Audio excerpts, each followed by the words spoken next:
The millionaire CEO was dining with his fiancée when two little girls walked up and said, "You're our dad." And the restaurant froze. "Hi, my beautiful family. May the heavenly God pour his gentlest mercy upon every woman, honoring her tears, her patience, and her endless love that the world often overlooks. May he clothe you with strength when you are tired, surround you with peace when your heart is heavy, and lift you with hope when no one sees your struggle. You are the heartbeat of families, the quiet courage behind every success, the grace that turns pain into love. May your days be softened with comfort, your nights filled with calm, and your future guarded by divine light. May every sacrifice return to you as joy, every prayer whispered in silence be answered, and every step you take be blessed. You are worthy of the highest respect, the deepest love, and blessings that never run dry. If your heart is true, like the video, if your love is real, write, 'I am with Mr. Peter.' The champagne was Italian, the violinist was playing Vivaldi, and David Payne's engagement announcement was about to become the most spectacular disaster of his life. Angelo's wasn't just expensive. It was exclusive in the way only old money understood. Reservations required connections that money alone couldn't buy. A single dinner cost what most people earned in a week. Crystal chandeliers cast warm light over white tablecloths where the city's elite discussed deals worth millions. Tonight, David had reserved the best table by the window overlooking the glittering cityscape. Dorothy Collins sat across from him, her new engagement ring catching candlelight as she laughed at something he'd said.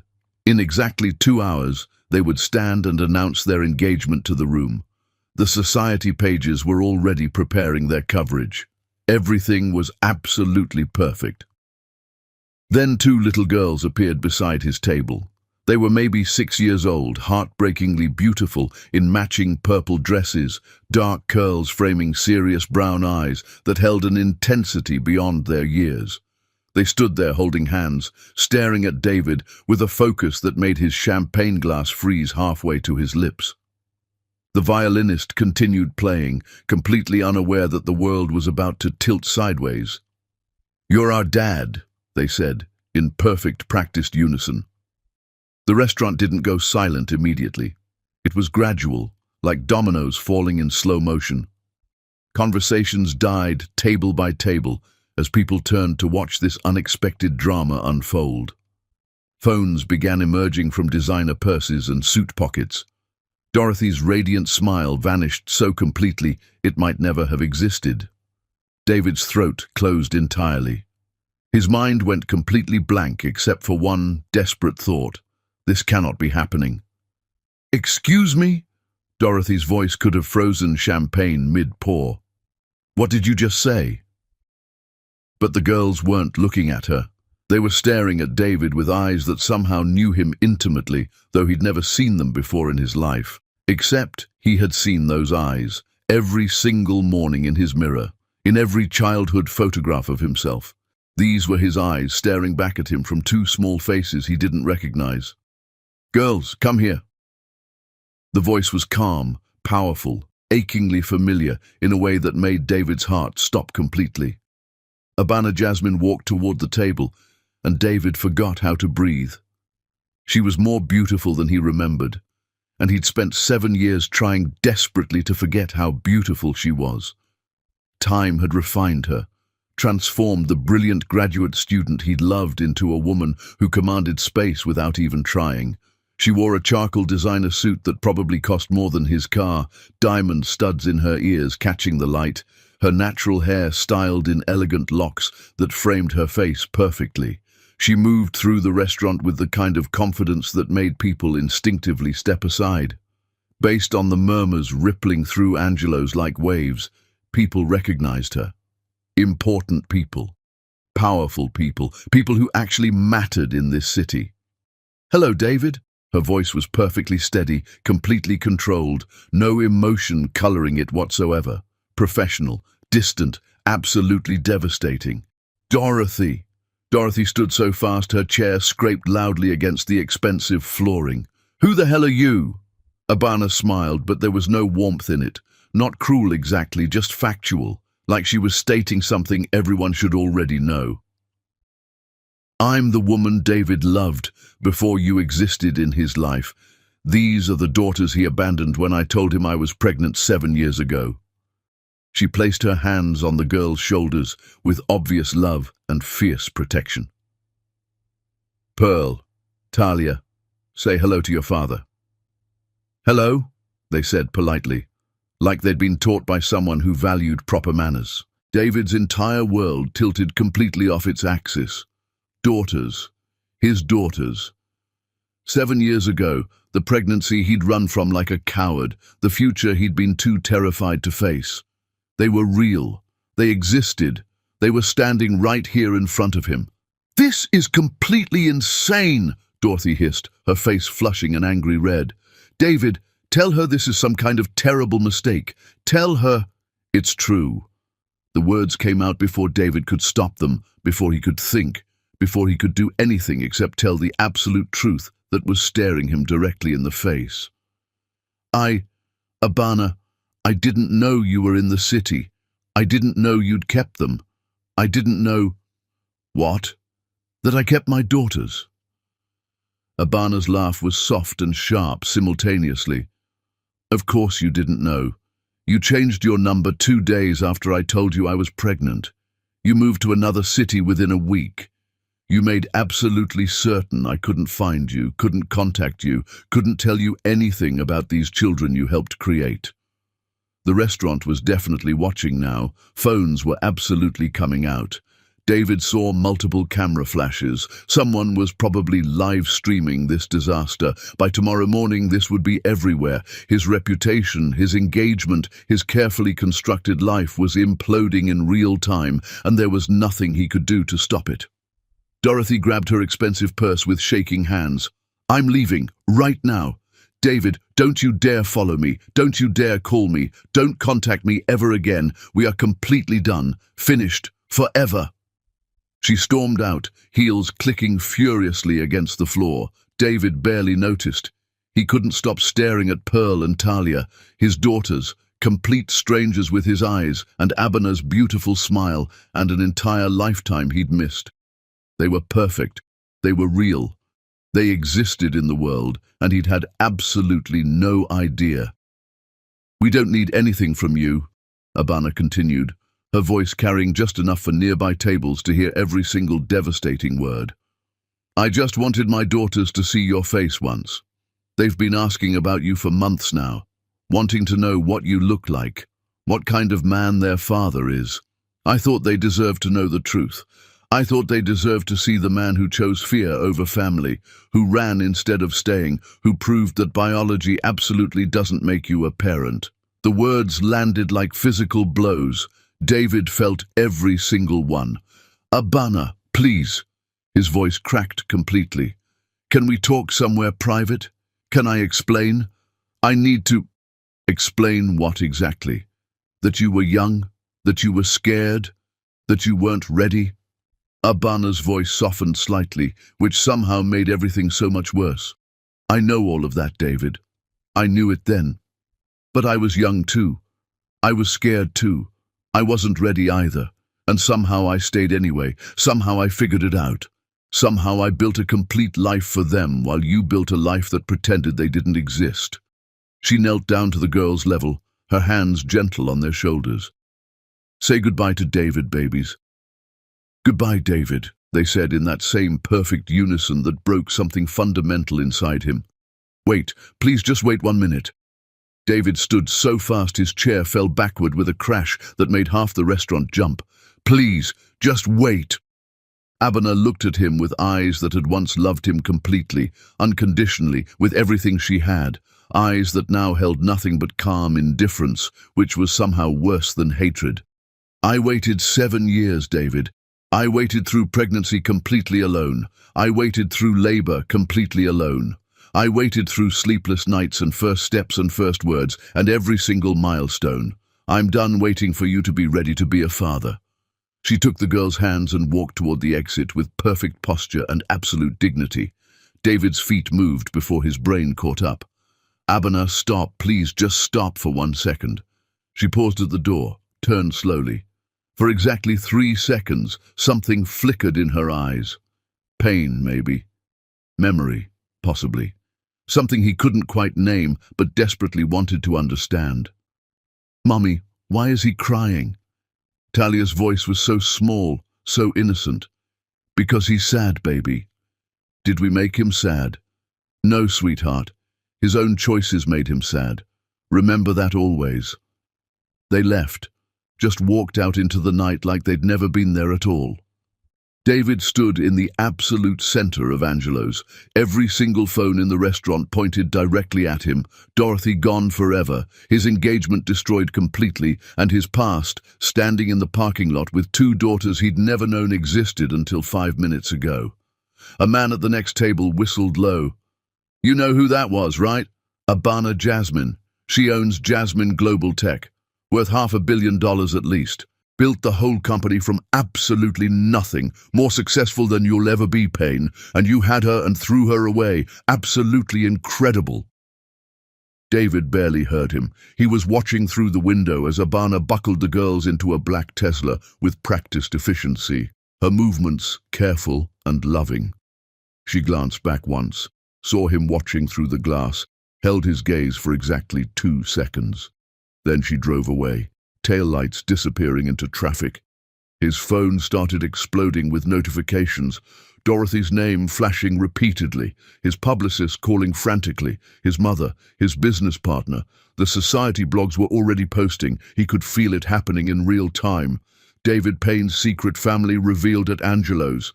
Tech mogul Abana Jasmine confronts abandoning ex-lover. Deadbeat dad worth less than the single mother he abandoned. David sank back into his chair. The champagne had gone completely warm. The candles were burning down to nothing. The violinist had stopped playing.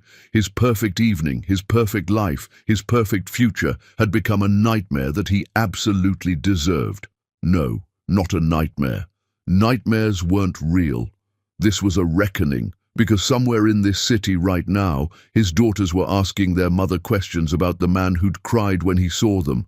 Somewhere in this city, the woman he'd loved and destroyed and abandoned had built an empire that made his own company look small and insignificant.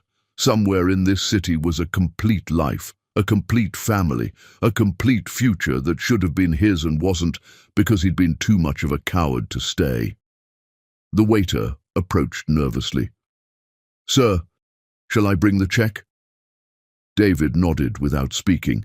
His hand shook as he signed the receipt, his signature barely legible. As he stood to leave, he noticed something that made everything exponentially worse. The reservation card on the table next to his, reserved for Jasmine party of 3. The table where Abana and the girls had been seated before approaching him. She'd been here the entire time. She'd sat 15 feet away, watching him with Dorothy, watching him celebrate an engagement to another woman. She'd planned this moment, chosen it deliberately, orchestrated his destruction with surgical precision, and somehow that made it so much worse and so much better simultaneously, because Abana Jasmine wasn't the desperate single mother he'd left behind 7 years ago. She was a woman powerful enough to walk into the most exclusive restaurant in the city, sit close enough to watch her ex-lover without him even noticing, and choose the exact perfect moment to completely shatter his world. She didn't need him. She'd never needed him.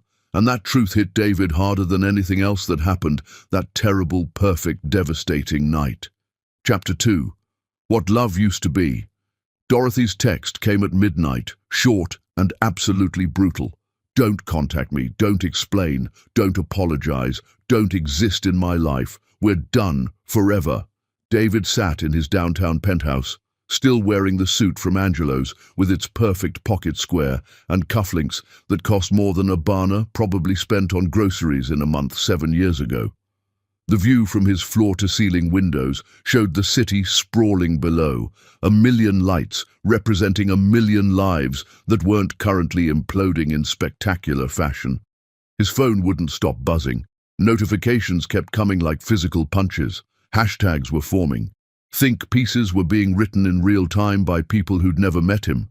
Women he'd never spoken to were calling him every name imaginable, and honestly, men were too. His publicist had sent 19 increasingly frantic messages, all basically variations of "call me immediately before this gets worse." He didn't call anyone. He couldn't. His voice didn't work properly. He poured expensive bourbon he wouldn't actually drink and let himself remember what he'd spent 7 years trying desperately to forget.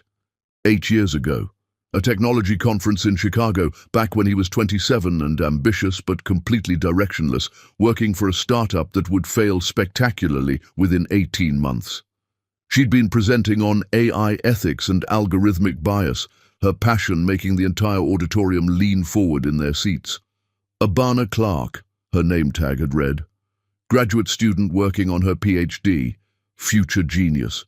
Most beautiful woman he'd ever seen in his entire life. He'd approached her after the presentation, fumbled through an introduction that probably made him sound like a complete idiot. She'd smiled that smile that could light up entire rooms and asked if he actually cared about AI ethics or just wanted her phone number. Both, he'd admitted with complete honesty. Definitely both. She'd laughed and written her number on his conference program with a pen she'd borrowed from someone nearby. Their first date lasted 14 hours straight. Coffee at 9 in the morning turned into lunch, turned into walking through Chicago, talking about absolutely everything. She was smarter than him, funnier than him, more passionate about her work than he'd ever been about anything in his life. When she looked at him, he felt like he could become the man she seemed to see when she smiled. They fell in love the way people do when they're young and stupid, and absolutely convinced they've found the only person in the entire world who truly understands them, completely, desperately, terrifyingly, forever.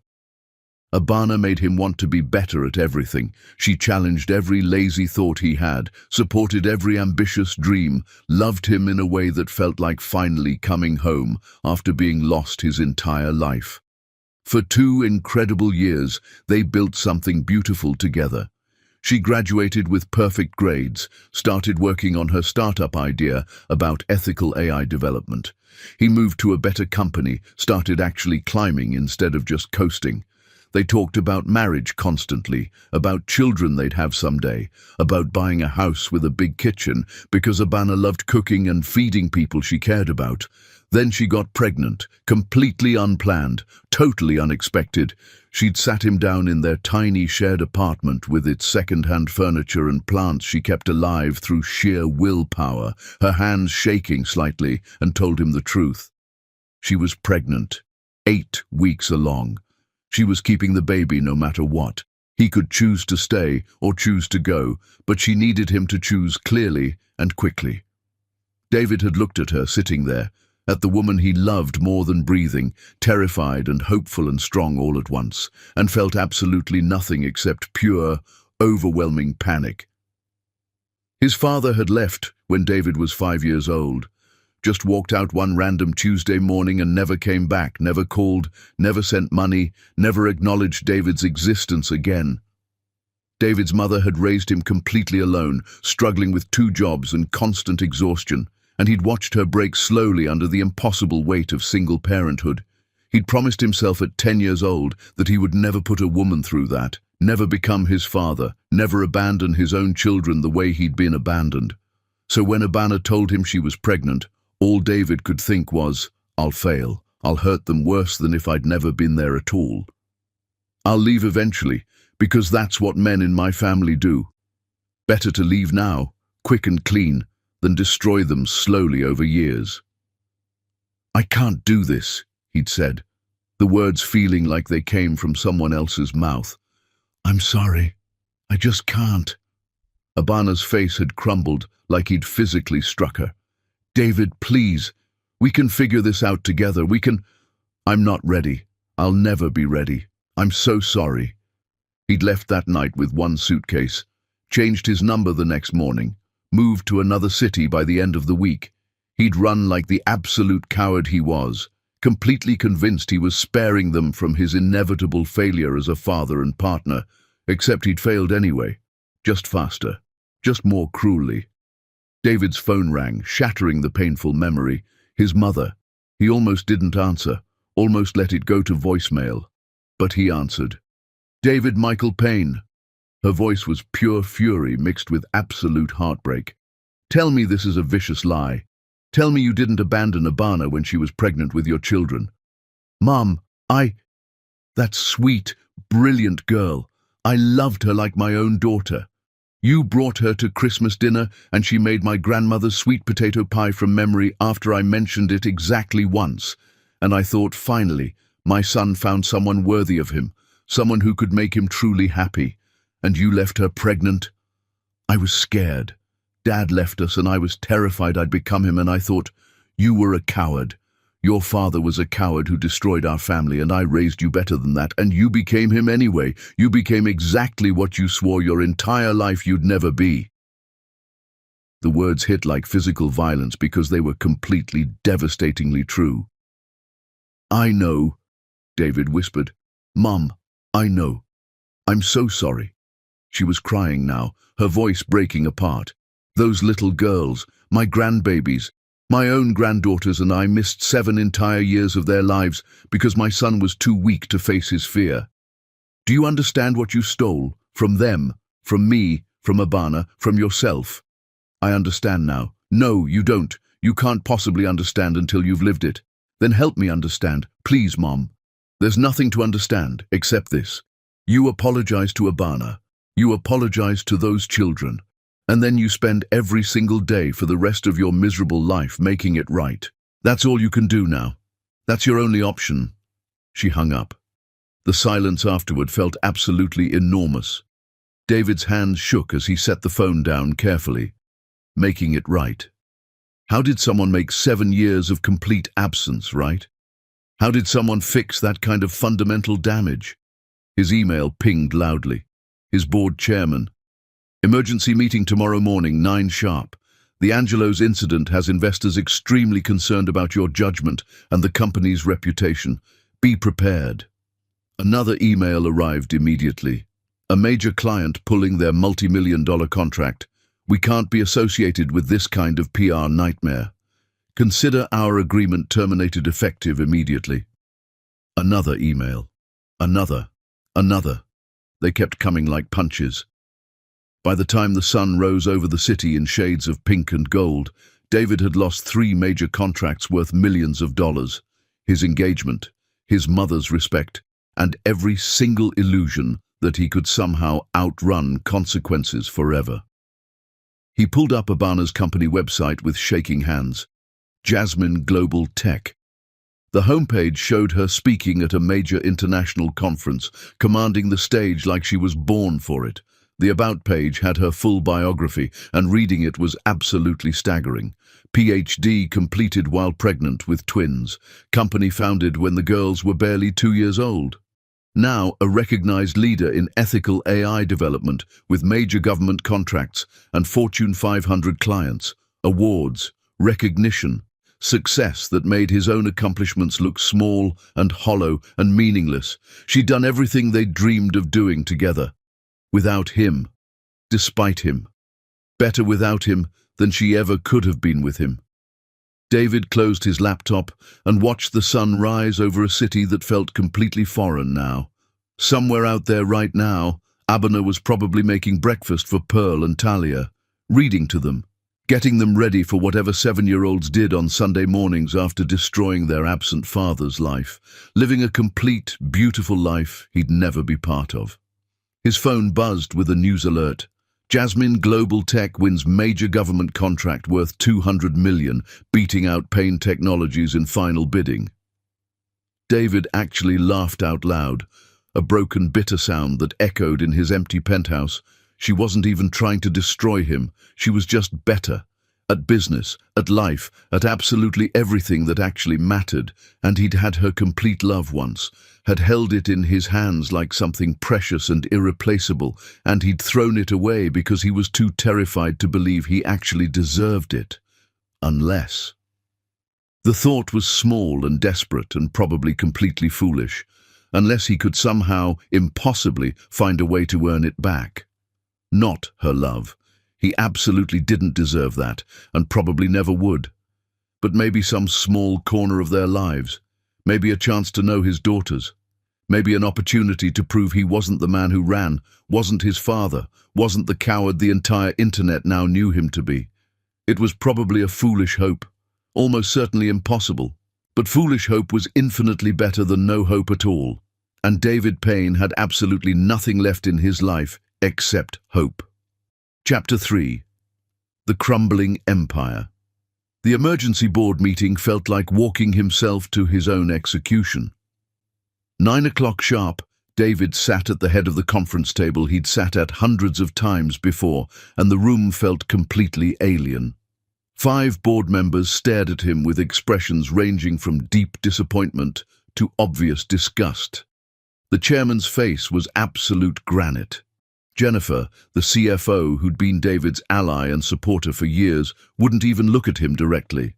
"Your personal life is actively tanking our stock price," the chairman said without any preamble or politeness. "Investors are spooked. Major clients are leaving in droves. David, we need to have a very serious discussion about your immediate future with this company." David straightened his tie uselessly, a nervous habit.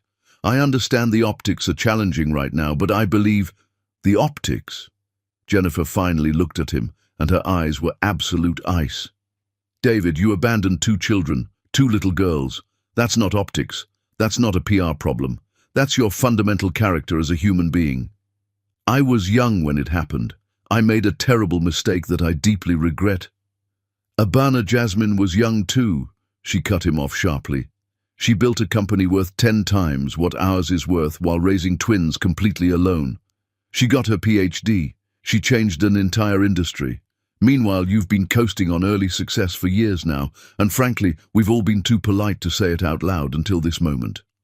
The words hung in the air like smoke after an explosion. The chairman slid a thick folder across the polished table surface. "This isn't just about what happened at Angelo's last night. We've been conducting a thorough audit of company finances over the past 5 years. The numbers are bad, David. Really, really bad." David opened the folder with hands that wouldn't stop shaking, red ink absolutely everywhere. Losses he'd ignored or rationalized or simply not noticed while he was too busy living his expensive lifestyle. Bad investments made while he was distracted. Contracts he'd personally negotiated that lost the company millions. Decisions made from pure ego instead of actual strategy. He'd been failing systematically for years. He'd just been too arrogant and self-absorbed to notice or care. "We're $4 million in debt," Jennifer said quietly, precisely. "Your mismanagement has been systematic and ongoing. You've been living beyond the company's means, making consistently poor decisions, hiding behind charm and connections instead of actually doing the work." "We're not firing you," the chairman continued with obviously forced patience. "We're giving you the opportunity to step down voluntarily. Take a reasonable severance package. Let us bring in new leadership to save what's salvageable before it's too late." David looked around the table at people he'd considered friends and colleagues and partners for years, people he'd celebrated victories with, strategized with, built something meaningful with. Not one single person would meet his eyes now. "When?" His voice sounded like it belonged to a complete stranger. "End of the month. 4 weeks exactly. We'll make a joint announcement about mutually pursuing other opportunities. Keep it professional and relatively clean for everyone involved." David stood on legs that felt completely unreliable. "I understand completely." He walked out of Payne Technologies, knowing it was one of his very last times as CEO, and the weight of his comprehensive failure settled on him like a physical thing pressing down on his shoulders. In the parking garage, sitting alone in his expensive car that he probably couldn't afford to keep much longer, David called his therapist's office with shaking hands. "I need an appointment. Emergency situation. Today, if there's any possibility whatsoever." Dr. Rivera miraculously had a cancellation at 4 o'clock. David drove there in a complete daze, and when he finally collapsed into the familiar chair in her calm, neutral office, something inside him completely broke open. "I'm my father," he said, and started crying for the first time since he was a small child. "I ran from my family, just like he did. I failed at everything that actually mattered. I'm exactly what I swore my entire life I'd never become." Dr. Rivera, a composed woman in her 50s who'd been treating David's anxiety and commitment issues for 2 years now, leaned forward with focused attention. David, why did you really run 7 years ago? Deep down, what were you actually afraid of? Failing them, being a terrible father, hurting them worse by staying and trying than by just leaving cleanly. So you decided to hurt them by leaving instead. You chose the certainty of causing immediate pain over the mere possibility of causing pain later. David flinched like she'd physically slapped him. Yes, exactly that. And now, what do you want right now in this exact moment? I don't even know anymore. I just need to see them somehow. I need to know they're actually okay without me in their lives. They are okay, David. Abana made absolutely sure of that. She gave them everything they needed and more. I know. That's what kills me inside. They didn't need me at all. They never needed me. Is that really what hurts the most? Or does it hurt worse that they actually thrived completely without you? That your absence didn't destroy them the way your father's absence destroyed you? David sat with that question for a long moment. Let it sink in deeply. The truth was ugly and selfish and completely accurate. Both, he finally admitted quietly. I wanted to be necessary to someone. I wanted to matter fundamentally to someone's life. And I threw away the only people who could have made me matter in that way, and now I'm just nothing to anyone. Just a coward who everyone can see clearly now. You're not nothing, David, but you are hurting in ways that have absolutely nothing to do with Abana or your daughters. You've been running from yourself for your entire adult life. They talked for 90 minutes instead of the usual scheduled 50, about his father's abandonment and how it had fundamentally shaped every relationship David had attempted since childhood. About fear and intimacy, and the way David had spent decades simultaneously craving deep connection while actively sabotaging any possibility of achieving it. About the critical difference between being a victim of your past and being permanently defined by it.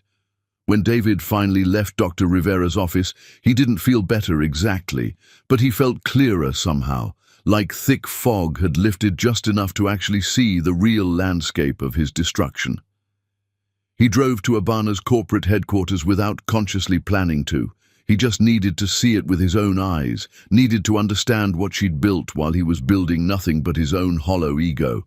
The building was genuinely impressive without being ostentatious or showy. Modern glass and steel, clean architectural lines, the kind of design that spoke of real success without screaming about it desperately.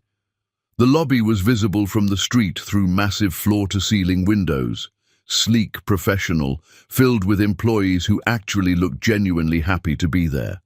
Then David saw them through the glass, and his heart stopped completely. Pearl and Talia, clearly visible through second-floor glass walls, sitting in a comfortable corner office doing homework at a small table designed exactly for children. A woman who looked like a professional nanny supervised them carefully, but they seemed completely content and focused. Happy, even. They were helping each other with something, their heads close together, laughing about whatever children laugh about when they feel safe and loved. And then Abana walked into that office, and David watched his daughters' faces absolutely light up like sunrise. She knelt down immediately, hugged them both tight, checked their homework with obvious interest and genuine pride. She looked exhausted, but fundamentally happy, complete, whole in a way David had never managed to be. She'd built this, an entire company, a complete family, a full life, while he'd been building absolutely nothing but his own eventual collapse. Abana looked up suddenly, as if some deep instinct told her she was being watched.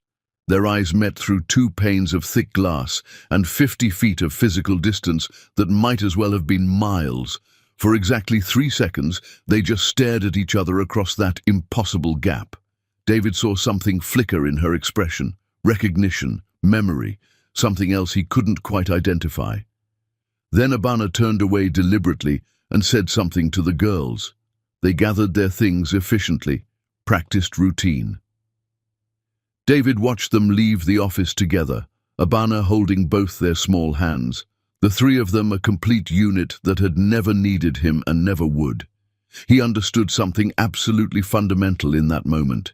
He could stand here forever, watching the life he should have had through glass like some ghost. Or he could actually do something real about it. Not grand gestures or throwing money at the problem or relying on charm, just the hard, unglamorous, difficult work of consistently showing up. However long it took, however much it hurt, however impossible it seemed.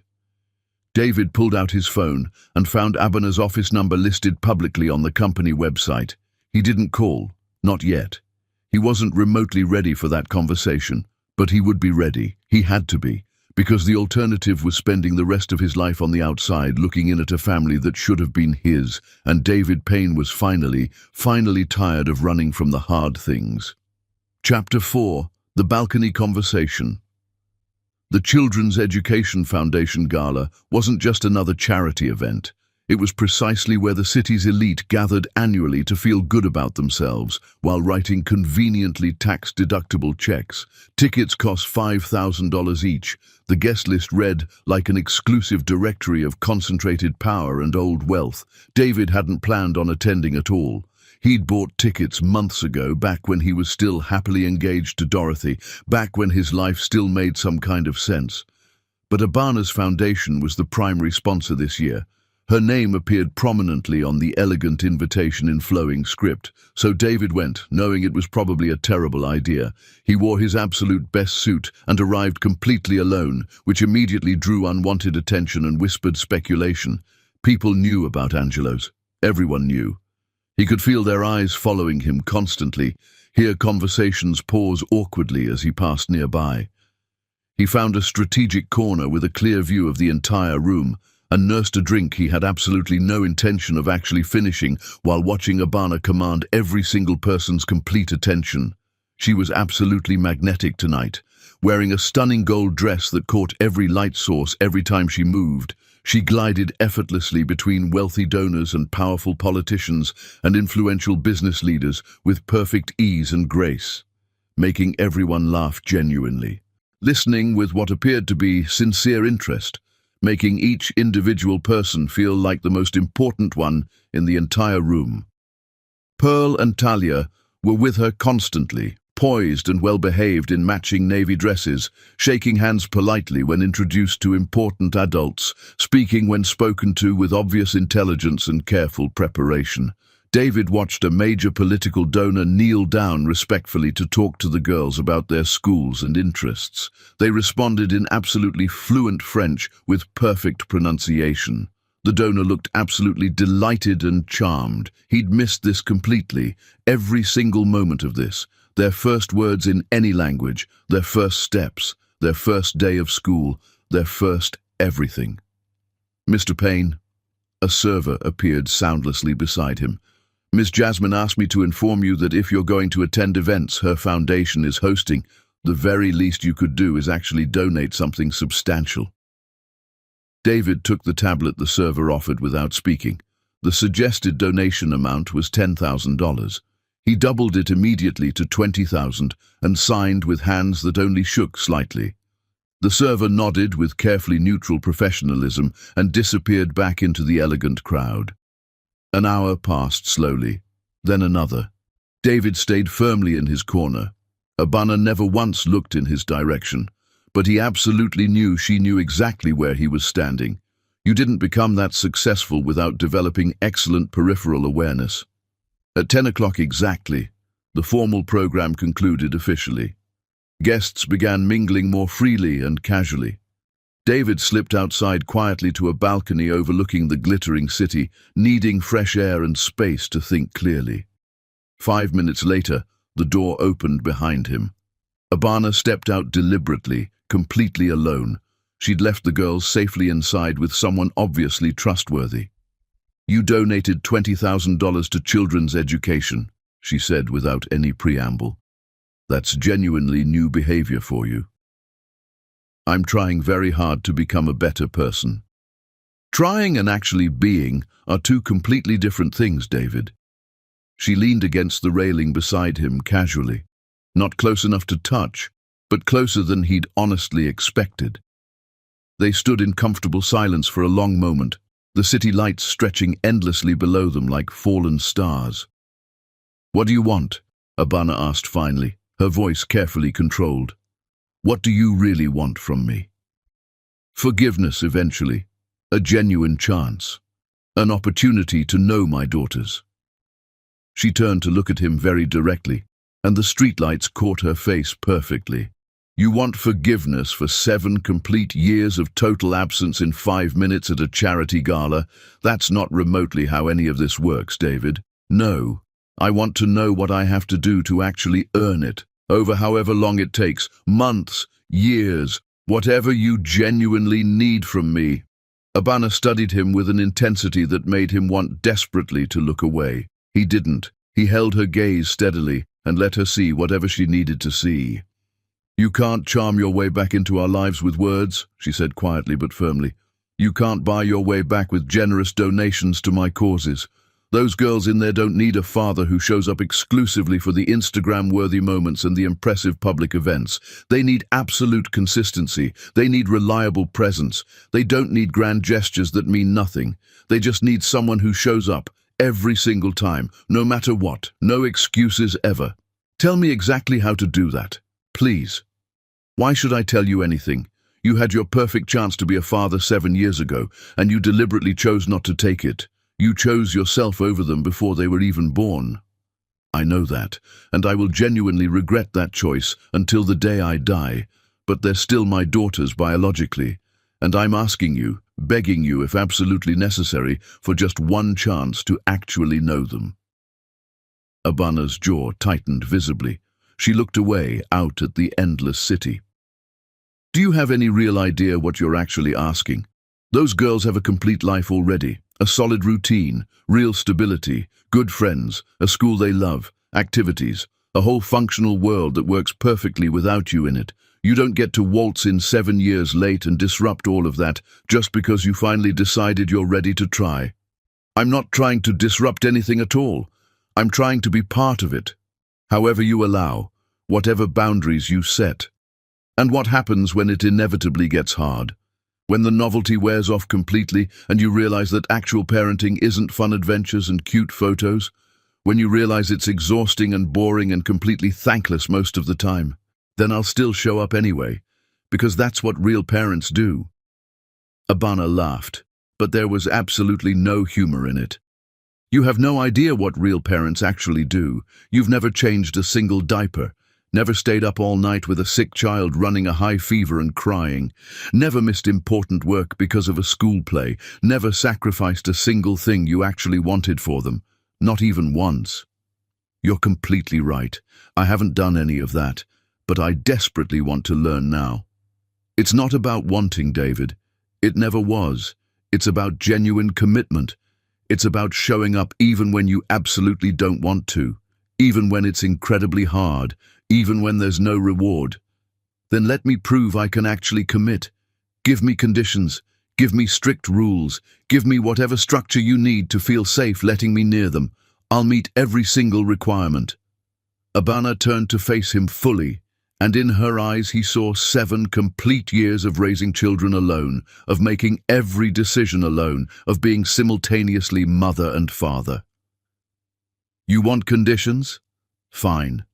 Here are my non-negotiable conditions. You move to this city permanently and immediately. You find a qualified therapist and commit to weekly sessions, real therapy, not just when you're in crisis mode.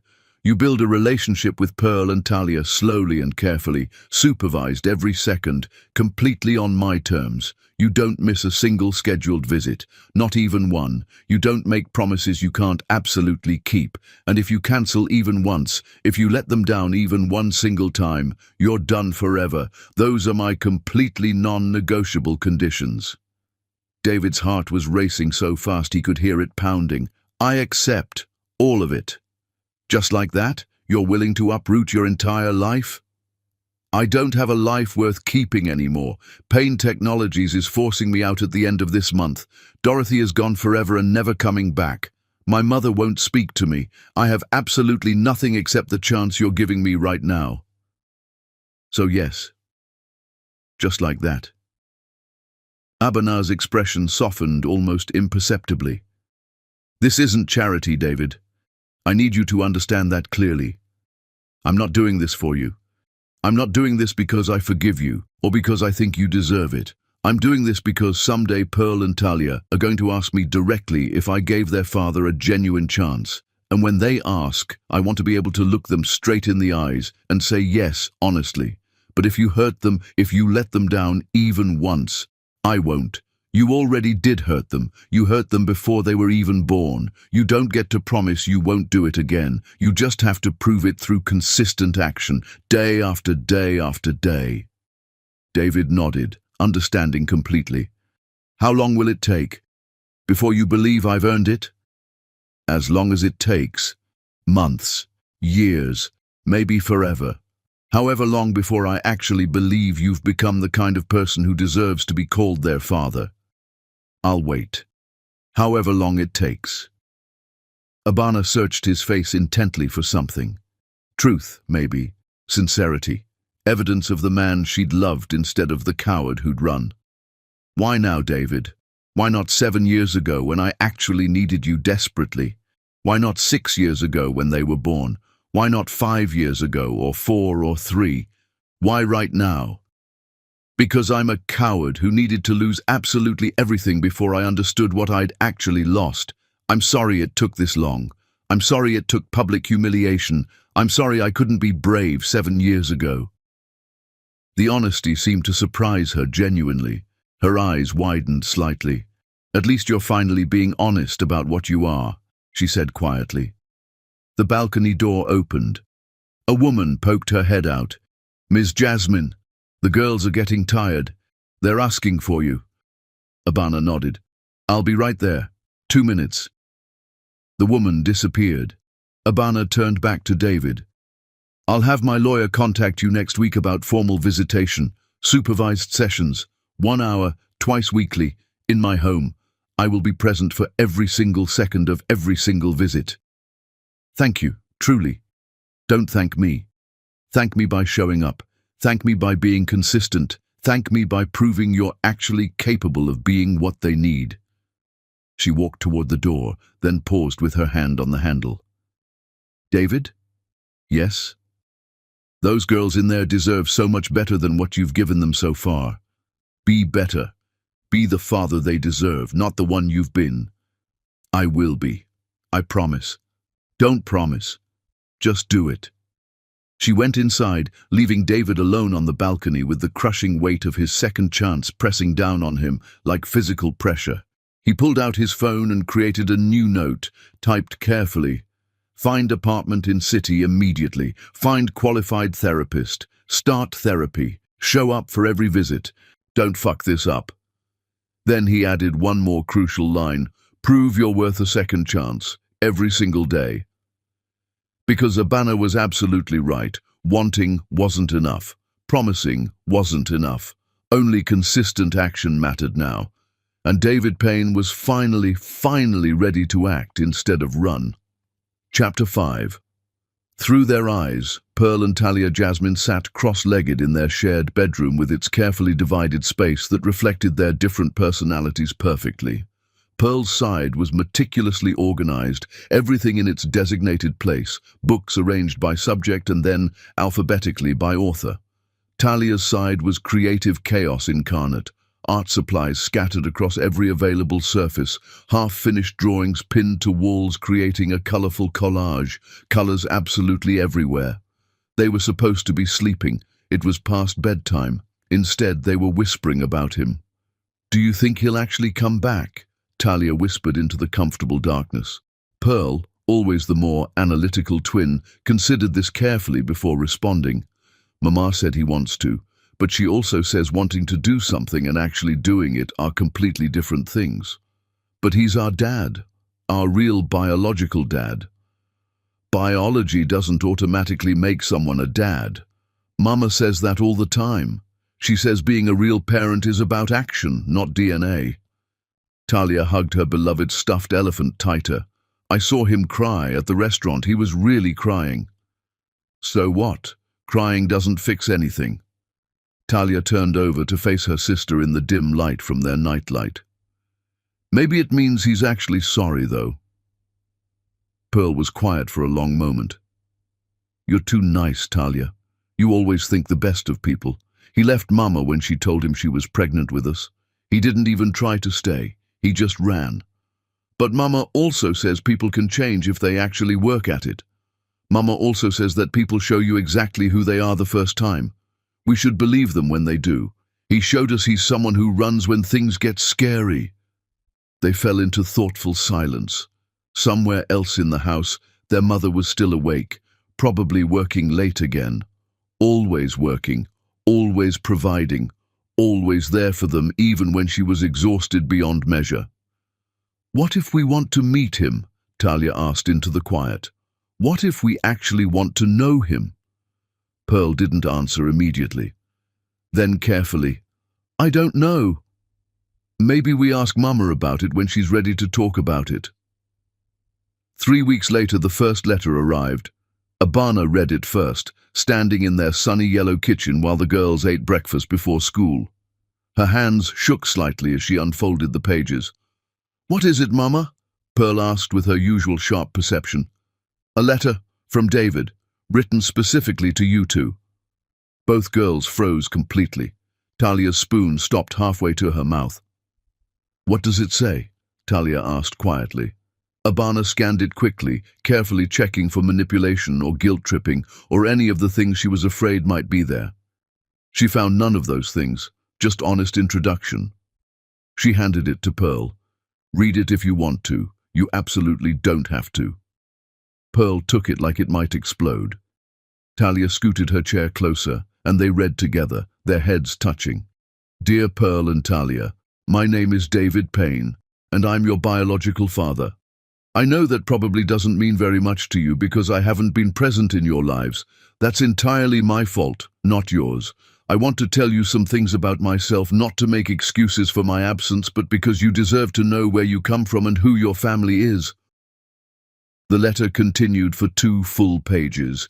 He told them about his mother, their grandmother, who desperately wanted to meet them, about growing up without a father himself and being terrified of repeating that pattern, about his work in technology and what he found genuinely interesting about it, about his favorite books and movies and how he'd learned from their mother that they loved mathematics and art. At the very end, I don't expect you to love me or even like me right now, but if you want to write back and tell me about yourselves and your lives, I would really like that very much. If you don't want to, I completely understand and respect that choice. Love, David. Talia looked up with eyes that were suddenly wet. Can we write back to him, Mama? Abana's heart twisted painfully. That's completely up to you, baby. It's your choice. Pearl reread the letter twice with obvious concentration. Then he spelled everything correctly and used proper grammar. Mama always says that people who actually care about you care about the details and take time to do things right. That's true, Abana confirmed. So maybe he actually cares? Pearl asked uncertainly. Maybe. Or maybe he's just trying to look good. Only time and consistent action will tell us which one is true. That evening, after dinner and homework and their bedtime routine, the girls asked for paper and pens. They wrote their responses at the kitchen table while Abana pretended not to watch.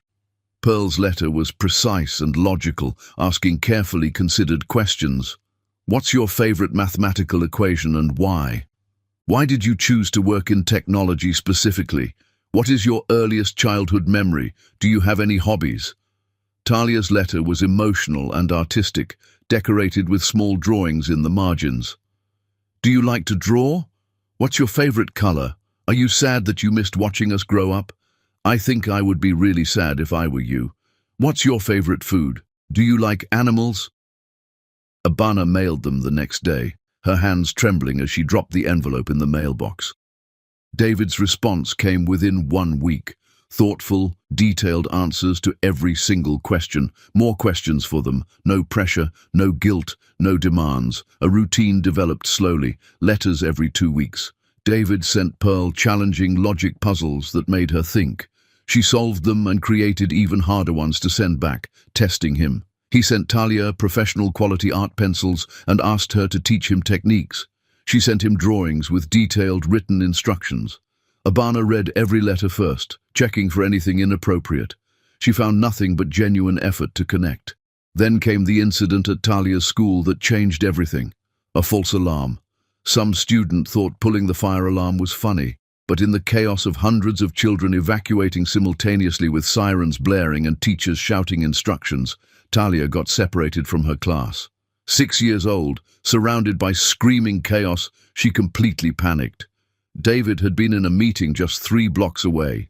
He heard the sirens, glanced out the window, and his heart absolutely stopped when he recognized Talia's school building. He ran without thinking. He found her on the sidewalk near the parking lot, crying and looking desperately for her teacher in the chaos. "Talia." He approached very carefully, kneeling to her eye level so he wouldn't seem scary. "It's David. You're completely safe. It's just an alarm. Nothing is actually wrong." She looked at him with huge, terrified eyes. "David?" "Yes, your mom is on her way right now. Can I stay with you until she gets here? Would that be okay?" Talia nodded, still trembling. David sat beside her on the curb, careful not to touch her without permission, just being present. "Want to hear a story about stars while we wait?" "Okay." He told her about constellations, keeping his voice calm and steady to help ground her. About how ancient peoples looked at random scattered stars and made them into pictures and stories. About how light from stars takes so long to reach Earth that when we look up at night, we're literally seeing the past. "So the stars we see might not even exist anymore?" Talia asked, distracted from her fear. "Some of them, yes. They might have died millions of years ago, but we still see their light anyway. That's kind of sad, or kind of beautiful. Even when things are gone, they leave something behind. Their light still reaches us." Abana arrived running, absolutely frantic. "Talia!" Talia jumped up. "Mama!" Abana scooped her up, held her tight, then saw David standing nearby. Understanding crossed her face immediately. "I was nearby for a meeting," David explained quickly. "I heard the sirens and just wanted to make sure she was okay. I didn't take her anywhere, I just stayed with her." Abana's eyes were wet as she studied David, then looked at Talia. "Are you okay, baby?" "I'm okay now. David told me about stars. It was really nice." Abana looked at David for a long moment. Something shifted in her expression. "Thank you," she said quietly, "for being here." Just 2 words, but they mattered more than anything. That night, Abana sat both girls down in the living room. "David has asked if he can visit, to meet you properly in person. How would you feel about that?" Pearl, always cautious. "Where would he visit?" "Here, in our home. I'll be here the entire time, just 1 hour. We can try it once and see how everyone feels." Talia looked hopeful and scared simultaneously. Pearl looked uncertain. "What if we don't like him after we meet him?" Pearl asked. "Then we don't do it again," Abana said firmly. "You two are in control, always. Your comfort and safety come first." Pearl considered this carefully. "Just 1 hour?" "Just 1 hour." "Okay, we can try 1 hour." Talia bounced slightly in her seat. "Can I show him my drawings?" Abana smiled despite the anxiety churning in her stomach. "If you want to, baby, absolutely." After they went to bed, Abana called David. Her heart was pounding. "They agreed to meet you." Complete silence on the line. Then David's voice, thick with emotion. "Thank you. I'll be there. Whatever day, whatever time you say." "Saturday afternoon, 2 o'clock. Don't be even 1 minute late." "I won't be." "Abana, Don't. Just show up. That's all I need from you right now." She hung up before he could respond, before she could hear the emotion in his voice and feel her carefully constructed walls starting to crumble. Because this wasn't about her and David and whatever they used to be. This was about 2 little girls who deserved to know their father if he could prove himself actually worth knowing, and Abana would protect them with absolutely everything she had while they figured that out. Chapter 6. The Twist. Abana's parents arrived on Friday evening, the night before David's first scheduled visit. Her mother, Ruth, brought containers of home-cooked food. Her father, Joseph, brought the heavy weight of 7 years of unspoken judgment. "You're really letting that man meet my granddaughters?" Joseph's voice was tight with something Abana couldn't quite identify. Abana stirred the pot on the stove, deliberately not looking at him. They deserve the chance to know him, or at least to know they tried. That man abandoned you when you needed him most. "I'm very aware, Daddy. I was there." Ruth touched Joseph's arm gently. "Baby, we need to tell her. We should have told her years ago." Abana turned completely around. "Tell me what exactly." Her parents exchanged a long look. Joseph's jaw worked like he was chewing something bitter that wouldn't go down. 7 years ago, Ruth said quietly, her voice careful. "About 2 weeks after David left you, he came to see us." The wooden spoon in Abana's hand clattered to the floor, sauce splattering. "What did you just say?" Joseph stood abruptly, his chair scraping loudly. "He showed up at our door late at night crying like a child, said he'd made the worst mistake of his entire life, said he wanted to marry you, wanted to be there for the baby, said he was finally ready and wanted our blessing." Abana's legs went weak. She grabbed the counter to stay upright. "And you didn't tell me? You didn't even mention this?" "You were 8 weeks pregnant and absolutely devastated," Joseph said, his voice rising with defensive anger. "That boy ran the moment things got difficult, then he came crawling back 2 weeks later like that somehow made it acceptable. I told him no. I told him that if he couldn't commit from the very beginning, he shouldn't commit at all." "You sent him away?" Abana's voice was barely a whisper. "You made that choice for me? I protected you. You took away my choice." Abana was shaking now. "You took away my agency, my right to make my own decisions about my own life." Ruth stepped between them. "Abana, sweetheart, you have to try to understand. You were so broken when he left. We'd watched you cry for days. You thought wrong." Abana's hands were shaking violently. "I spent 7 years believing he never even tried to come back. 7 years telling our daughters their father didn't want them, didn't care enough to try. And he did try. 2 weeks later, he actually tried." Joseph's face was stone. He was weak, a scared boy. He would have run again eventually. "You don't know that. You can't possibly know that. I know men like him, boys who run when reality gets difficult." Abana laughed, a harsh sound with no humor. "And what do you think he's doing right now, Daddy? He's here. He moved to this city. He quit his job. He's in therapy every week. He writes to our daughters. He showed up when Talia needed him at her school. Maybe if you'd given him a chance 7 years ago, if you'd let me make my own choice." "Don't you dare blame me for his failures." "I'm not blaming you for his failures. I'm blaming you for taking away my choice, for lying to me for 7 years, for deciding you knew what was best for me like I was a child who couldn't handle my own life." The kitchen fell into heavy silence. Abana sank into a chair, her head in her hands. "I could have made an informed decision. I could have told him to prove himself or leave forever. I could have set terms and boundaries. But you took that from me. You decided for me. You treated me like I was incapable of handling my own life." Ruth knelt beside her daughter, tears streaming. "We were wrong. I can see that now, baby, but we were so scared. We'd watched you love that boy with everything you had, and when he left, we watched you completely shatter. We just wanted to protect you from more pain." "By lying to me for 7 years? That's protection?" Joseph's voice was quieter now, almost broken. "I thought I was doing the right thing. I thought I was protecting my baby girl from a weak man who would hurt her again. Well, you weren't. You were wrong." They sat in terrible silence. The food on the stove had stopped bubbling. Finally, Abana spoke. "Does he know that you turned him away?" "I don't know," Ruth admitted. "We never told him to keep it secret. We just assumed he'd move on and never mention it." Abana stood, her decision crystallizing.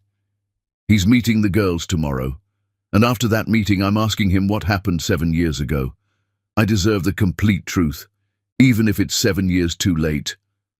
Joseph opened his mouth to argue, then closed it. He looked suddenly old, tired, diminished. "For what it's worth," he said quietly, "I am genuinely sorry.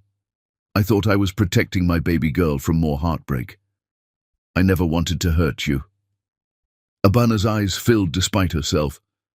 "I know, Daddy. But you did hurt me anyway. You hurt all of us." Her parents left shortly after. Abana cleaned the kitchen in a daze, her mind spinning with this new information. David had tried to come back. Not after years of therapy and growth and loss. After 2 weeks, when the fear was probably still overwhelming and he'd barely had time to process anything. He'd tried, and her father had sent him away. It didn't erase what David had done. He'd still left initially, still made the coward's choice at the worst possible moment, still caused 7 years of damage, but it added crucial context, a different shape to the story she'd been telling herself and their daughters for 7 years. That night, she pulled out the box where she'd saved every letter David had sent to the girls, read them all again carefully, looked for signs of manipulation, of selfishness, of the scared boy who'd run. Instead, she found a man genuinely trying. Imperfectly, awkwardly, but sincerely. She found someone who'd spent 7 years becoming the person he should have been from the beginning. And she found herself angry. At her father for interfering, at David for leaving in the first place, at the universe for stealing 7 years they might have had. But underneath all that anger, something else was growing. Hope. Terrifying, fragile, probably foolish hope that maybe second chances were actually possible. Saturday came faster than she was ready for.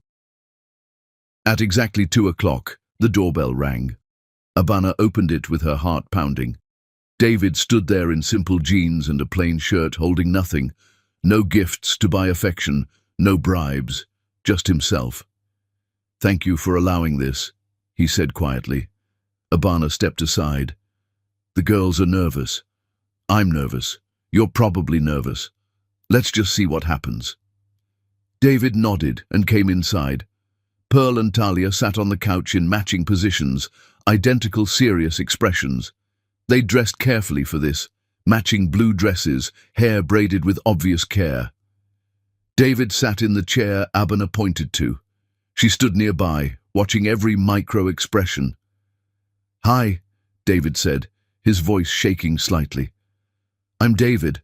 I'm your biological father, but I haven't earned the right to be called Dad yet. Maybe I never will earn that, but I'd really like to get to know you both, if you're willing to let me try." Pearl spoke first, direct and challenging. "Why did you leave us?" Abana held her breath. David could have lied, could have softened it, made excuses. He didn't. "I was afraid. My own father left me when I was very young, and I was terrified of being a bad father to you. So instead of trying and possibly failing, I ran. I hurt your mother deeply, and I missed watching both of you grow. That's the complete truth, and I'm sorry for all of it." Talia's voice was tiny. "Do you love us?" David's eyes filled with tears. "I don't know you yet, and I think love requires actually knowing someone. But I already care about you more than I thought was possible, and I want to earn the right to love you properly, if you'll let me try." Honest, raw, no manipulation or guilt. The hour passed in awkward but genuine conversation. David answered every question they asked without deflecting. He listened carefully when they talked about school, about friends, about their lives. He didn't try to be their best friend or buy their affection with false promises. He just showed up fully present. When the hour ended, David stood carefully. "Thank you for giving me this time. It meant everything." Talia surprised everyone by hugging him suddenly. Quick, almost businesslike, but real. "You can come back if you want to." Pearl didn't hug him, but she nodded seriously. "Maybe next Saturday too." After he left, Abana sat with the girls on the couch. "How do you feel?"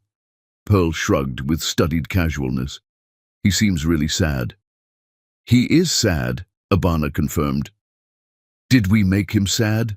Talia asked worriedly. No, baby. His own choices made him sad, but maybe he's trying to make better choices now. That night, after the girls finally slept, Abana's lawyer called. I have David's signed visitation agreement, twice weekly, supervised, absolutely no deviation from the schedule. He agreed to every single term without requesting any changes or negotiations. Thank you for handling this. Abana? Off the record, just between us? Yes? I've seen dozens of absent parents try to come back into their children's lives. Most of them want to look good, not actually be good. This man, I genuinely think he's trying to actually be good. Just thought you should know my professional opinion. Abana hung up and stared at her ceiling for a long time. Trying wasn't the same as succeeding, but maybe it was enough to build something on. Maybe. Chapter 7. Building Trust. 3 months of visits, twice every single week without fail. Wednesdays at 4 o'clock, Saturdays at 2. David was never once late, never cancelled, never had an excuse for why he couldn't show up. At first, the girls were polite but emotionally distant. By week 6, they started to actually relax around him. By week 10, they were actively teaching him things about their world. No, you have to blend the shadows like this, Talia explained with patient concentration, showing David her watercolor technique. See? You can't just color it dark. You have to layer it and blend it so it looks natural and real. David tried, his painting looking childish compared to hers. Like this? So much better. You're actually learning. I'm proud of you. Pearl was significantly harder to win over. She watched David with careful, analytical eyes, asking questions specifically designed to test his sincerity and commitment. What's Mama's favorite food? I don't know what it is now. 7 years ago, her favorite was her grandmother's sweet potato pie. It still is, Pearl said, watching his face carefully. Do you remember how to make it? No, but I'd really like to learn if your mother would be willing to teach me. She won't teach you. That's completely understandable. I accept that. Do you actually understand why she doesn't trust you at all? David met her challenging gaze directly. Yes, Pearl, because I broke her trust in the worst possible way. Trust takes years and years to build and only seconds to completely destroy. I destroyed hers. If she ever gives it back to me, it'll only be because I spent years earning it back slowly. Pearl nodded slowly, something shifting in her expression. You're smarter than I thought you'd be. I'm trying very hard to be worthy of you both. One Saturday afternoon, something shifted fundamentally. Talia fell asleep against David's shoulder while he read to them. He froze completely, afraid to move even slightly, and wake her. Abana watched from the kitchen doorway, her heart doing something complicated and painful in her chest. Pearl saw her mother watching. Mama, why don't you love David anymore? Abana's breath caught audibly. It's very complicated, sweetheart. But you used to love him, you really did. Yes, very much, more than almost anything. Could you love him again? Like, ever? The question hung in the air like smoke. David was carefully not looking at Abana, his entire body tense. I don't know, baby, Abana said quietly, honestly. Sometimes love isn't enough by itself. But it's something though, right? Pearl pressed with her characteristic persistence. Yes, it's definitely something.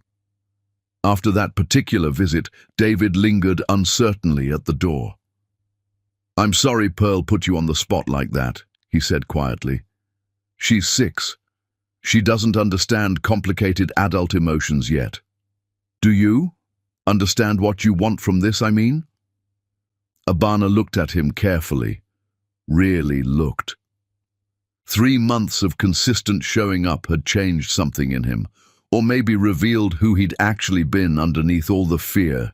He looked tired but solid, present in a way he'd never been before. I don't know what I want, she admitted. But I know I don't hate you anymore. That feels like real progress. David's smile was sad and genuine. I'll absolutely take it. As he walked to his car, Abana called out impulsively, David? He turned immediately.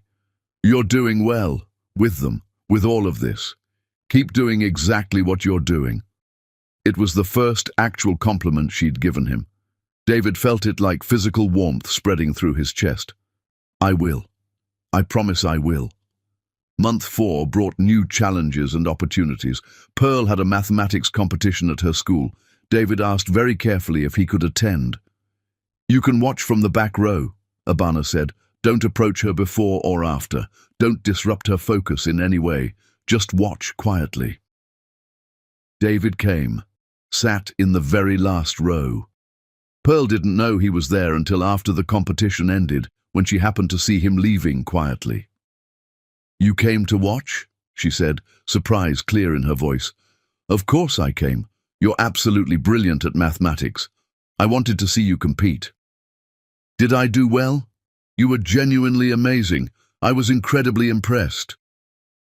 Pearl smiled then. A real genuine smile. Then she did something that shocked absolutely everyone around them. She hugged him, quick, almost businesslike, but completely real. Thanks for coming to watch me, she said, then ran back to where Abana stood waiting. David stood alone in the parking lot, wiping his eyes, feeling like he'd won something more valuable than any business deal or contract he'd ever negotiated. Month 5 brought another milestone. Talia's artwork was selected for a prestigious school gallery show. The whole family went, Abana, the girls, Abana's parents.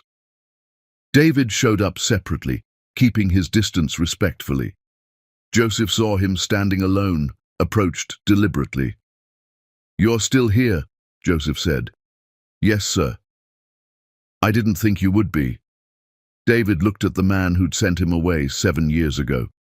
Abana had told him one difficult conversation where David learned about his father-in-law's interference stealing years. He could be angry. He'd chosen not to be. I'm not the same person I was 7 years ago, David said quietly. I don't know if I would have stayed back then. You might have been right to send me away. But I'm here now, and I'm not going anywhere. Joseph studied him carefully. Abana told you what I did. Yes. And you're not angry? I was angry, but anger doesn't help Pearl and Talia. Being present helps them. So that's what I'm doing. Joseph's expression softened slightly. My granddaughters talk about you constantly. David said this. David showed me that. They love you. David's voice cracked. I don't deserve it. No, you don't. But love isn't about deserving. It's about choosing. They chose you. Don't make them regret it. I won't, sir, I promise. Joseph extended his hand deliberately. David shook it firmly. Not forgiveness, but acknowledgement. Later, Talia ran up to David excitedly. Come see my painting. He followed her, and she explained every brushstroke with genuine enthusiasm. Pearl joined them, adding her analytical perspective on the composition. Abana watched from across the room, her daughters with their father, learning together, laughing together, building something. Her mother appeared beside her quietly. He's different. I know. You're softening toward him. I know. That scares you. Abana nodded. Terrified. What are you going to do about it? I don't know, Mama. I honestly don't know. But watching David listen to Talia with complete focus, asking questions about her art, being fully present in this moment, Abana felt something she hadn't felt in 7 years. Not love, not yet, but possibility, and that was almost more terrifying than hate had been. Chapter 8. Everything changes. Pearl collapsed during soccer practice. Abana got the call at work. The words didn't make sense at first. Hospital, unconscious, ambulance. She ran. David got the text from Abana's mother. Pearl in hospital. Serious. Come if you want. He ran faster. They arrived at the emergency room within minutes of each other. Abana was shaking, makeup streaked, terrified in a way David had never seen. What happened? He asked. They don't know. She just fell. She won't wake up. Oh God, David, she won't wake up. He wanted to hold her, didn't. Just stood beside her while they waited for news. Hours crawled by. Talia arrived with Abana's parents, crying. David picked her up without thinking, and she clung to him. Is Pearl going to die? Talia whispered. No, sweetheart. The doctors are taking care of her. You promise? David couldn't promise that. I promise we're all here for her. All of us. More tests, more waiting. Finally, a doctor. Pearl has a genetic cardiac condition. It's manageable with medication, but we need to test both parents to understand the severity and inheritance pattern. Both parents. David and Abana gave blood. Waited again. In the hospital cafeteria at 3 in the morning, exhausted and terrified, they sat across from each other with coffee neither would drink. Thank you for coming, Abana said. Where else would I be? You could have stayed away. This isn't... We're their parents. That doesn't require us being together. It requires us being here. Abana's tears finally came. I was so scared. I am so scared. David reached across the table, hesitated, then took her hand. She didn't pull away. She's going to be okay, he said. Pearl's the strongest kid I've ever met. She gets that from you. She gets her stubbornness from you. They almost laughed. Almost. Pearl woke at dawn, groggy, scared, but okay. The medication would work. She'd need monitoring, regular checkups, but she'd be fine. David and Abana stood on either side of her bed, both holding her hands. Mama! David! Pearl's voice was small. We're here, baby, Abana said. Both of you? Both of us, David confirmed. Good. Pearl closed her eyes. That's good. Later, after Pearl fell back asleep and Talia was taken home by Abana's parents, David and Abana stood in the hospital hallway. I should go, David said. Let you rest. Wait. Abana touched his arm. I read your book. David froze. The memoir had published 2 months ago. He hadn't told Abana, hadn't wanted her to think it was manipulation. And it destroyed me. You wrote about us, about what you lost, about what I built. You didn't spare yourself. Every mistake, every failure, every moment of cowardice, you just laid it bare. I'm sorry if... Don't apologize. It was honest, maybe the most honest thing you've ever written. They stood in silence. All the proceeds went to single mothers' charities, Abana said. It felt right. You could have made money. You need money. I don't need money. I need to be better. Money doesn't fix that. Abana looked at him with something in her eyes he couldn't name. You've changed, David. Really changed. I'm trying. I see it, in how you are with the girls, how you showed up today. You didn't make this about you. You were just there. That's what parents do. Yes, it is. The moment stretched. Then Abana said, I need to tell you something, and I don't know how you'll take it. Okay. My company is opening a London office. They've asked me to relocate for 18 months to oversee it. I accepted the position 2 months ago, before you came back into our lives. David's world tilted. London. We leave in 6 weeks. 6 weeks. I'm not asking your permission. This is my career, my opportunity. But I wanted you to know you can visit the girls twice a year. We'll arrange video calls. They won't lose you completely. David's mind raced. 6 weeks, 18 months apart, just when he was building something real. I understand, he heard himself say. You can't turn down this opportunity because I decided to show up. No, I can't. When do you leave exactly? February 3rd. 6 weeks and 2 days. David nodded slowly. Then I'll make the most of the time we have. And when you go, I'll be here waiting, however long it takes. Abana's eyes filled. You're not going to fight me on this. It's not my place to fight you. You've built an incredible life. This is part of that. I won't be the reason you stop building. Something in Abana's expression cracked. David, but can I ask for something? What? Let me take the girls to the park tomorrow. Just us. Supervised if you want, but I want them to have good memories of me before you go, so they don't forget. They won't forget you. Promise me anyway. Abner nodded. Okay, tomorrow, the park. David left the hospital as the sun rose, his mind spinning. 6 weeks. He had 6 weeks to prove he was worth remembering for 18 months. 6 weeks to show Pearl and Talia they had a father who wouldn't disappear.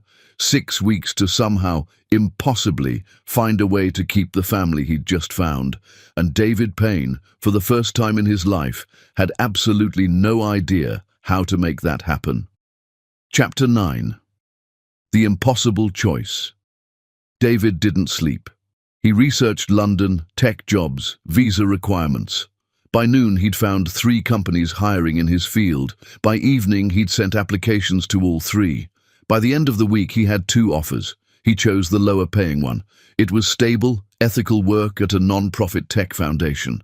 It wouldn't make him rich, but it would let him stay close to his daughters. He quit his current job without hesitation, sold his apartment, started planning a move across an ocean. He didn't tell Abana, not yet. The visits with Pearl and Talia intensified. Every moment felt precious now. David taught Pearl chess. Talia taught him watercolor. They went to museums, parks, bookstores, building memories. "Are you excited about London?" he asked them one Saturday. "Yes," Talia bounced. "Mama says there are castles." Pearl was quieter. "I'll miss my friends, and my school, and you." David's heart cracked. "I'll miss you too, so much." "Will you forget about us?" "Never, not even for a second." "Promise?" "I promise." 3 weeks before London, David knocked on Abana's door at 8 at night. Unusual, unscheduled. She opened it, concerned. "Is everything okay?" "I need to tell you something." They sat in her living room. The girls were asleep. "I'm moving to London too," David said. Abana stared. "What?" "I have a job. I've found an apartment. I'm moving 2 weeks after you do, once my visa clears. I'm not asking to live with you or be with you. I'm just asking to be in the same city as my daughters." "David, you can't upend your entire life." "Why not? You did it 7 years ago when I left you. You rebuilt from nothing while pregnant with twins. If you can do that, I can move to London." "That's not the same." "You're right, it's not. You did it alone and scared. I'm doing it with purpose and support. I'm doing it because I refuse to lose my daughters again." Abana stood, pacing. "This is crazy. What about your career? Your life here?" "My career is what I make it. My life is wherever my daughters are. I've spent 7 years prioritizing the wrong things. I'm done making that mistake."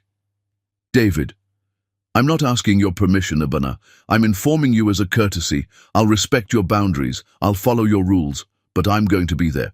For Pearl and Talia, however you allow." Abana looked at him with an expression he couldn't read. Fear, hope, anger. "You're serious?" "Completely." "You've already accepted the job?" "Yes." "And if I asked you not to?" "I'd still go. But I'd hate that we disagreed." Abana sat down hard. "I don't know how to feel about this." "That's okay. You don't have to know." They sat in silence. Finally, Abana spoke. "The girls will be happy you're coming." "And you?" She looked at him. "I don't know, David. I honestly don't know." 2 weeks before London, Abana asked David to meet her at the park. Their park, where they'd fallen in love 8 years ago. He arrived hopeful. Maybe this was progress. Maybe she was softening. Maybe... Abana was crying before she spoke. "You can't come to London." The world stopped. "What?" "I can't do this, David. Every time I think I can let you back in, I remember labor alone. Their first words with no one to share them with. 7 years of, 'Mommy, why doesn't Daddy love us?' I can't risk my heart again. I can't let the girls get more attached if you might leave." "I won't leave. You've proven 1 year. You destroyed 7. The math doesn't work, David. Then give me 7 years. Give me 10. Give me..." "No." She stood, resolute. "I'm taking the girls to London. You can visit twice a year under supervision. That's all I can give you. I'm sorry. David felt like he was drowning. Abana, please, I love you. I've always loved you. Her tears fell harder. I know, and I hate that it's not enough. What if I promise? Don't make promises, just don't. Then what do you want from me? Nothing, that's the point. I don't want anything from you because every time I do, I remember you weren't there. David stood, desperate. I'm here now. I've been here for months. I haven't missed a single visit. I moved to this city for you. I quit my job for you. What more can I do? You can't fix 7 years in 1 year, David. I know, but I'm trying. What else can I— Stop trying! Abana's voice broke. Stop trying to fix this because you can't. You can't fix the labor. You can't fix the sleepless nights. You can't fix telling our daughters their father didn't want them. You can't fix any of it. The words hung between them like a chasm. David's voice was barely a whisper. So that's it? You're taking them to London and I get twice a year? That's it. After everything? After all the work? After everything. David turned away, hands shaking. I'll accept your terms. Twice a year visits, monthly video calls, whatever you want. But I'm still moving to London. You can't stop me from living in the same city. Why? What's the point if you can only see them twice a year? Because I'll know they're nearby. Because if they need me, I'll be close. Because hope is better than nothing. Abana's face crumbled. This is cruel. To both of us. Life is cruel. I'm just trying to make the best of what I destroyed. He walked away before she could see him completely break. That night, Pearl and Talia knocked on their mother's door. Mama, are you crying? Abana wiped her face. Come here, babies. They climbed into bed with her. Is David coming to London with us? Talia asked. No, sweetheart. He's staying here. Why? We love him. The words were a knife. Pearl, always perceptive, said quietly, You love him too, Mama. I see it. It's not that simple, Pearl. Why not? How did she explain to a 6-year-old that love and trust weren't the same thing, that her heart wanted to forgive, but her head knew better? Because love isn't always enough, Abana said finally. But it's something, Pearl pressed. Right? Abana thought about David's face in the park, about him moving to London anyway just to be near them, about a year of showing up, of proving himself, of trying. Yes, she whispered. It's something. That night, she sat alone in her bedroom, staring at a photo from 8 years ago, her and David at a tech conference, laughing in love, believing they had forever. She'd spent 7 years hating him, 1 year watching him change, and now she was choosing fear over hope. Just like he had. The realization hit like a physical blow. She was doing exactly what David had done, running instead of fighting, protecting herself instead of risking her heart. Abana pulled out her phone, typed a message, deleted it, typed another. I think I'm making a mistake. She stared at the unsent message to David for an hour, then deleted it and turned off her phone. 2 weeks until London. And Abana had never felt more lost in her life. Chapter 10. The Reunion. 1 week before London, David stood at Abana's door at 9 at night, soaking wet from rain. She opened it, surprised. David, I'm not here to change your mind. Then why are you here? To say goodbye, properly, to the girls and to you. She let him in. The girls were asleep upstairs. They sat in the living room where they'd sat dozens of times. David pulled out 3 envelopes. These are for Pearl and Talia. Letters for every birthday until they're 18. Everything I want them to know. How proud I am, how sorry I am, who they are. His voice cracked. I'll still visit twice a year, like you said, but in case something happens, they'll have these. Abana took the letters with shaking hands. David, he pulled out a 4th envelope. This is for you. I can't. You don't have to read it now or ever, but I needed you to have it. He stood to leave. David, wait. Abana's voice stopped him. I'm scared. He turned. Of what?